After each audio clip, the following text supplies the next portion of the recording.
What's up, guys? Greg Siewers, professional paintball player for Houston Heat and owner of Map Training and Fitness. Now, I'm coming to you with a breakdown of the first AFPL event of the season, and looking at the field layout, I think the back center is totally useless. I think it's going to be a lot of fun. It's an aggressive field.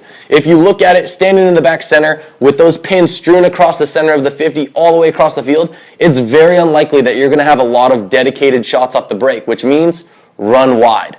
101 paintball lessons are, if you're wider than the other guys, you're probably going to win. Now, the best way to do this is, I think both sides of the fields can be aggressive. So decide, are you a snake dominant team or are you a Dorito dominant team? And play to your strengths. So if I'm a snake dominant team, I'm going to push a guy up into that 40 tower off the break, protecting my snake guy the whole game. And that is his sole purpose, is to protect the snake guy. I'm going to push a guy out to the corner as help on the wire, and I'm going to push my snake guy out at least until that race bunker, and depending on how fast you think your kids are, all the way to the snake off the break, because it looks doable to me. Now, when you're doing that, I think the snake is so aggressive, and I think it's probably the better side of the field to push, because it's in those broken segments of bars. It doesn't really offer you a 50 snake position, right? There's an opening in the snake. That gives you a great opportunity to go to the other team's snake early in the game and be on their side of the field, protected by two players behind you, and you can pretty much assume the game's going to be over if you're in there and you play smart.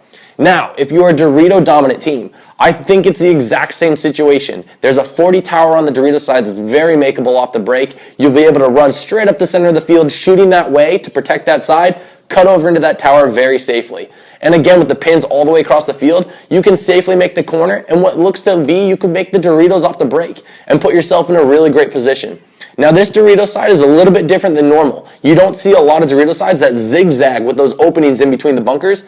This allows you to have two guys on the wire. So if you get into the Dorito 2 or the 50 Dorito and have a guy in the corner, that guy in the corner can protect you, making the Dorito side a very aggressive and a very doable side of the field, unlike a lot of other setups. Now, just decide which side is going to be better for you, and the only lesson that you may learn very, very quickly is beware of the center. Now, with the X or the tall A being filled in with a small cake, it's very likely that a guy just takes off up the center off the break. That's when you have to play heads-up paintball. If you're a front player, every move you make, you need to look directly straight across the field first to make sure there's a guy not in the center just waiting for you to show him.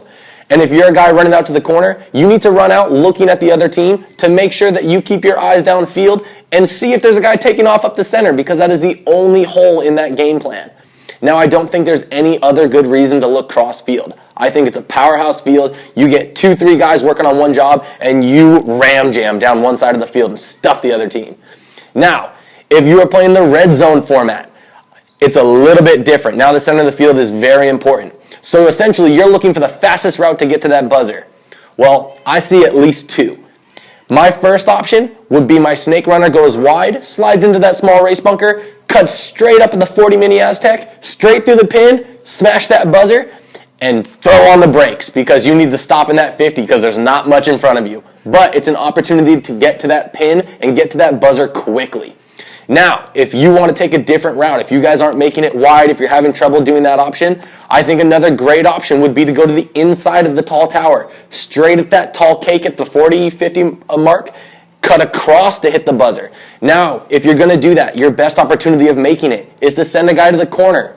It's going to draw the guns wide. Now you come right underneath those, you hit that buzzer, and you start scoring some points for your team.